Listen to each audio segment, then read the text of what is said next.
जय हिंद साथियों। आज हम लोग मौलिक अधिकार के आर्टिकल 29 और 30 के बारे में चर्चा करेंगे, जिसमें दिया गया आपका कल्चरल एंड एजुकेशनल राइट, संस्कृति एवं शिक्षा संबंधी अधिकार। इन विषयों के अंतर्गत हम लोग समझेंगे अल्पसंख्यकों के लिए संवैधानिक प्रावधान, राष्ट्रीय अल्पसंख्यक आयोग, सच्चर कमेटी की सिफारिशें आदि। कॉन्सेप्ट पहला है एक परिचय। भारत एक बहुभाषी तथा बहुधार्मिक देश है। भारतीय समाज का चरित्र धार्मिक तथा बहुलतावादी प्रवृत्ति का रहा है। भारत में रहने वाले अधिकांश आबादी हिंदू लगभग 82% है। इसके अलावा दूसरे धार्मिक समुदाय जैसे कि मुस्लिम 11%, ईसाई 2.3%, सिख समुदाय 2%, जैन 0.7% तथा अन्य समूह 0.4% भी रहते हैं। संविधान द्वारा सभी नागरिकों को समान अधिकार एवं अवसर प्रदान किए गए हैं। बात करते हैं अल्पसंख्यकों के प्रकार का। पहले बात करते हैं धार्मिक अल्पसंख्यक। राष्ट्रीय अल्पसंख्यक आयोग 1992 के तहत धार्मिक अल्पसंख्यक के लिए अंतर्गत मुसलमानों, सिखों, बौद्धों, पारसियों, ईसाइयों और जैनियों को शामिल किया गया है। भाषाई अल्पसंख्यक यह राज्य आधारित संकल्पना है, ना कि राष्ट्रीय स्तर की। इसलिए आवश्यक है कि भाषाई अल्पसंख्यक की पृथक बोली हो, परंतु लिपि की मौजूदगी अनिवार्य नहीं है। भारतीय संविधान का अनुच्छेद 30 का क्लॉज फर्स्ट अल्पसंख्यकों, चाहे धार्मिक हो या भाषाई हो, को अधिकार प्रदान करता है कि सभी अल्पसंख्यक वर्गों को उनकी रुचि की शिक्षण संस्थानों की स्थापना का अधिकार होगा। अल्पसंख्यक संस्थान के प्रकार। राज्य से आर्थिक सहायता एवं मान्यता लेने वाले संस्थान। ऐसे संस्थान जो राज्य से मान्यता लेते हैं लेकिन उन्हें आर्थिक सहायता नहीं प्राप्त होती है। ऐसे संस्थान जो राज्य से मान्यता या आर्थिक सहायता नहीं लेते हैं। क्या है अल्पसंख्यकों के लिए संवैधानिक प्रावधान? अनुच्छेद 29 में भारत में रहने वाले किसी भी समूह को अपनी भाषा, लिपि या साहित्य तथा संस्कृति को सुरक्षा व बढ़ावा देने का अधिकार दिया गया है। अनुच्छेद 30 में धर्म या भाषा के आधार पर किसी अल्पसंख्यक समूह को अपनी पसंद की शैक्षणिक संस्थान स्थापित हुए संचालित करने का अधिकार दिया गया है। संविधान के अनुच्छेद 350 में राष्ट्रपति द्वारा नियुक्त किए जाने वाले भाषाई अल्पसंख्यकों के लिए एक विशेष अधिकारी नियुक्त किए जाने का प्रावधान है। गौरतलब है कि भारत के संविधान में कहीं भी अल्पसंख्यक की अवधारणा परिभाषित नहीं की गई है, हालांकि कई समूह को अल्पसंख्यक का दर्जा दिया गया है। क्या है धार्मिक अल्पसंख्यक संस्थानों की विशेष अधिकार? अनुच्छेद 30 क्लॉज फर्स्ट के सेक्शन ए के अंतर्गत अल्पसंख्यक संस्थान को मौलिक अधिकार के रूप में शिक्षा का अधिकार प्राप्त है। यदि इस संस्थान की संपत्ति अधिग्रहित की जाती है तो दूसरे स्थान पर संस्थान स्थापित करने के लिए उचित मुआवजा प्रदान किया जाएगा। अनुच्छेद 15 के क्लॉज 5 के अंतर्गत अल्पसंख्यक संस्थानों में आरक्षण का प्रावधान नहीं किया जा सकता है। शिक्षा का अधिकार अधिनियम के अंतर्गत समाज के आर्थिक रूप से पिछड़े वर्ग के 6 से 14 वर्ष की आयु के बच्चों को नामांकन में 25% तक आरक्षण देने की आवश्यकता नहीं है। सर्वोच्च न्यायालय ने 1992 में दिल्ली विश्वविद्यालय के सेंट स्टीफेंस मामले में फैसला सुनाया था कि इन संस्थाओं में अल्पसंख्यकों के लिए 50% सीटें आरक्षित हो सकती हैं।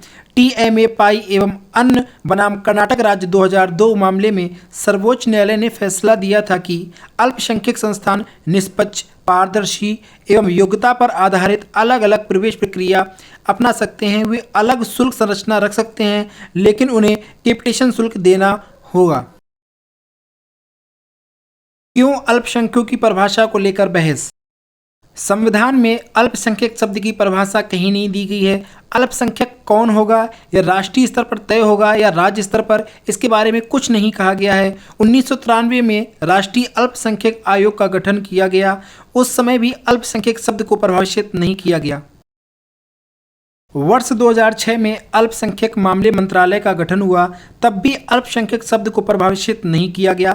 आज़ादी के 75 साल बीत जाने के बाद भी अल्पसंख्यक कौन है ना तो संविधान में परिभाषित किया गया और ना किसी अन्य कानून में।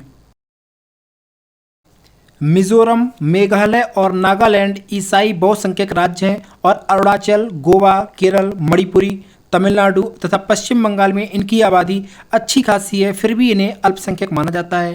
इसी तरह पंजाब में सिख बहुसंख्यक हैं तथा दिल्ली, चंडीगढ़ और हरियाणा में इनकी पर्याप्त आबादी है, फिर भी इन्हें अल्पसंख्यक माना जाता है। लक्षद्वीप में मात्र 2% हिंदू हैं, लेकिन वहाँ अल्पसंख्यक न होकर बहुसंख्यक हैं और 96% आबादी वाले मुसलमान अल्पसंख्यक हैं। लक्षद्वीप में 96.2% और जम्मू कश्मीर में 68.3% मुसलमान हैं, जबकि असम में 34.2%, पश्चिम बंगाल में 27.5%, केरल में 26.6%, उत्तर प्रदेश में 19.3% और बिहार में 18% में भी इनकी अच्छी खासी जनसंख्या है, फिर भी इन्हें अल्पसंख्यक का दर्जा मिला हुआ है और वे इसका लाभ ले रहे हैं। दूसरी ओर वे समुदाय जो वास्तविक रूप से अल्पसंख्यक हैं, राज्य स्तर पर अल्पसंख्यक का दर्जा प्राप्त न होने के कारण लाभ से वंचित हैं। तो अल्पसंख्यक के निर्धारण की कठिन रहा। वह इस सीमा तक अप्रभावशाली हो कि उसके सिद्धांत और मूल चाहे सामाजिक प्रचलन में स्थान रखते हों, उसकी विशिष्टताएं बहुसंख्यक समुदाय से भिन्न हों तथा वह अपनी पहचान को सुरक्षित रखने का आकांक्षी हो। इसका अर्थ यह हुआ कि अल्पसंख्यक समुदाय का दर्जा मिलने के लिए उसकी संख्या में कम होना या कमजोर होना आवश्यक है। भारत का उच्चतम न्यायालय हमेशा से ही संख्या के आधार पर अल्पसंख्यक वर्ग का निर्धारण करने का पक्षधर रहा है। चूंकि संविधान में धर्म और भाषा के आधार पर इनके निर्धारण का प्रावधान है, अतः इसे राज्यों को अपने अपने स्तर पर निर्धारित करने का जिम्मा सौंप दिया गया। क्योंकि हमारे अधिकतर राज्य भाषाई आधार पर विभाजित किए गए, इस हिसाब से जम्मू कश्मीर में हिंदू अल्पसंख्यक ही है। इस मामले में कोई मुकदमा दायर करने का आधार नहीं बनता। यहाँ एक पक्ष पर ध्यान दिया जाना चाहिए कि तेलंगाना राज्य की स्थापना के बाद राज्यों का भाषाई आधार भी अब मायने नहीं रखता। इसलिए उच्चतम न्यायालय को अल्पसंख्यकों के मामले पर एक बार फिर धार्मिक आधार पर पुनर्विचार करना चाहिए। दूसरा तरीका राष्ट्रीय स्तर पर अल्पसंख्यकों का धार्मिक आधार पर और राज्य के स्तर पर भाषाई आधार पर निर्धारण करना है।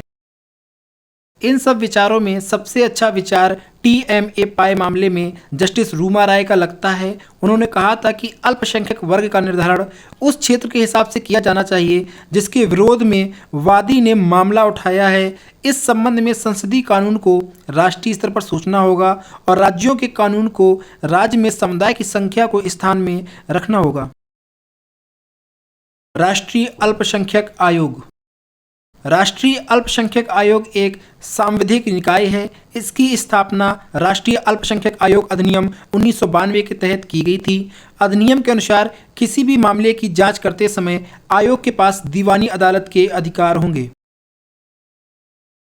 आयोग में केंद्र सरकार द्वारा मनोनीत एक अध्यक्ष के साथ साथ 5 सदस्य भी शामिल होते हैं। अध्यक्ष तथा सदस्यों के संदर्भ में यह आवश्यक है कि वे सभी अल्पसंख्यक समुदाय से हों।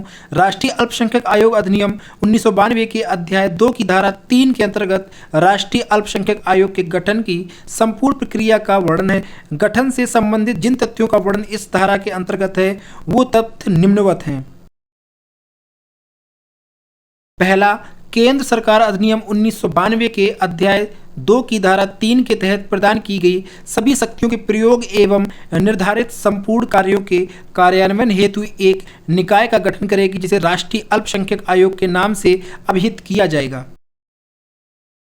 दूसरा पॉइंट, इस आयोग में अध्यक्ष, उपाध्यक्ष सहित कुल 6 सदस्य होंगे।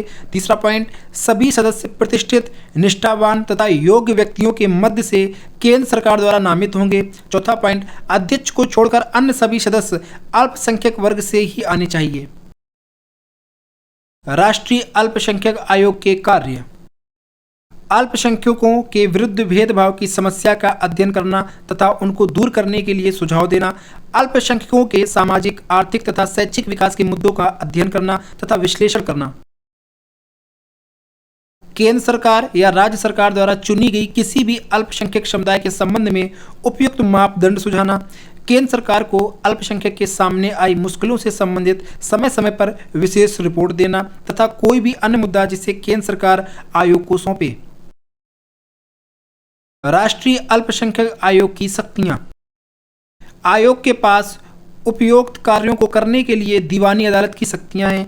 भारत के किसी भी भाग से किसी भी व्यक्ति को समन भेजकर उसकी हाजिरी लगाना तथा उसे शपथ दिलाकर परखाना, किसी भी दस्तावेज को खोजना तथा प्रस्तुत करने के लिए कहना, हलफनामों पर गवाही लेना, किसी भी न्यायालय या सरकारी दफ्तर में पब्लिक रिकॉर्ड की मांग करना, गवाहों या दस्तावेजों की जांच के लिए आदेश जारी करना, कोई भी अन्य निर्धारित मुद्दा भी हो सकता है। सच्चर कमेटी की सिफारिशें। आज़ादी के बाद से ही मुसलमानों के संदर्भ में बढ़ती आर्थिक असमानता, सामाजिक असुरक्षा और अलगाव की भावना को रिपोर्ट के माध्यम से पहली बार उजागर किया गया। 2001 में 13.8 करोड़ की मुस्लिम जनसंख्या की सरकारी सेवाओं, पुलिस, सेना और राजनीति में पर्याप्त भागीदारी नहीं है। अन्य भारतीयों की तुलना में मुसलमानों को अशिक्षित, गरीब और अस्वस्थ पाया गया। अतः मुस्लिम जनता के तुष्टीकरण का नारा देने वाली सरकारों और राजनीतिक दलों की पोल पूरी तरह से खुल गई। इस रिपोर्ट के आते ही भाजपा के अलावा सभी राजनीतिक दलों के घोषणा पत्र के रिपोर्ट की सिफारिशों को जगह मिलने लगी। लेकिन इसके बाद के वर्षों में भी केंद्र व राज्य सरकारों ने ऐसे कोई काम नहीं किए जिन्हें रिपोर्ट की सिफारिश के लिए उत्साहवर्धन माना जाए। रिपोर्ट में सिफारिश की गई थी कि आवास और रोजगार के निजी क्षेत्र में अल्पसंख्यकों के साथ होने वाले भेदभाव को रोका जाए। इसके लिए समान अवसर आयोग की स्थापना की जाए। इस पर कोई कार्रवाई नहीं की गई। रिपोर्ट में निर्वाचन क्षेत्रों के अनुचित बंटवारे को भी रेखांकित किया गया था। इसके कारण मुस्लिम बहुल वाले निर्वाचन क्षेत्रों से भी मुसलमानों का उचित प्रतिनिधित्व नहीं हो पाता है। विधानसभा में उनकी सीटों की संख्या अत्यधिक कम है। अल्पसंख्यकों के लिए सरकारी प्रयास। जियो पारसी योजना। भारत में पारसी समुदाय की घटती जनसंख्या को रोकने के लिए केंद्रीय अल्पसंख्यक कार्य मंत्रालय जियो पारसी योजना शुरू की, जिसके पब्लिसिटी फेज 2 की शुरुआत पिछले ही सालों में मुंबई में की गई। जियो पारसी पब्लिसिटी फेज 1 की शुरुआत 2013 में की गई थी। यह 100% केंद्रीय योजना है। भारत में पारसी समुदाय भले ही जनसंख्या के लिहाज से छोटा अल्पसंख्यक समुदाय है, लेकिन इसमें उदारवाद और शिक्षा के प्रति जागरूकता का प्रभुत्व है। जियो पारसी योजना का मुख्य उद्देश्य वैज्ञानिक नवाचार तथा संरचनात्मक नवीनताओं को अपनाकर पारसी जनसंख्या की घटती हुई प्रवृत्ति को उलटना, उनकी जनसंख्या को सुदृढ़ बनाना तथा भारत में पारसियों की जनसंख्या में वृद्धि करना है। कौशल विकास। अल्पसंख्यक मामलों के मंत्रालय ने देश भर में हुनर हाट का आयोजन किया। उस्ताद योजना के अंतर्गत पारंपरिक कला और शिल्प के विकास के लिए कौशल प्रशिक्षण का आयोजन किया। सीखो और कमाओ योजना के लिए अल्पसंख्यकों के लिए कौशल विकास पहल का प्रारंभ किया। नया सवेरा योजना के अंतर्गत मुफ्त कोचिंग से संबंधित योजना का संचालन किया गया। नई दुनिया पहल के अंतर्गत यूपीएससी तथा राज्य लोक सेवा आयोग द्वारा आयोजित पारंपरिक परीक्षा देने वाले छात्रों के लिए शिक्षण सहायता योजना की प्रारंभ की गई। पढ़ो प्रदेश योजना के अंतर्गत विदेश में पढ़ने के लिए शैक्षणिक ऋण पर ब्याज अनुदान की योजना का प्रारंभ किया गया। नई मंजिल योजना के अंतर्गत औपचारिक स्कूली शिक्षा छोड़ने वालों को प्रशिक्षण देने के लिए शुरू की गई योजना है। नई रोशनी योजना के अंतर्गत अल्पसंख्यक महिलाओं के लिए नेतृत्व विकास के लिए शुरू की गई योजना है। बेगम हजरत महल बालिका छात्रवृत्ति योजना भी इसके अंतर्गत आती है।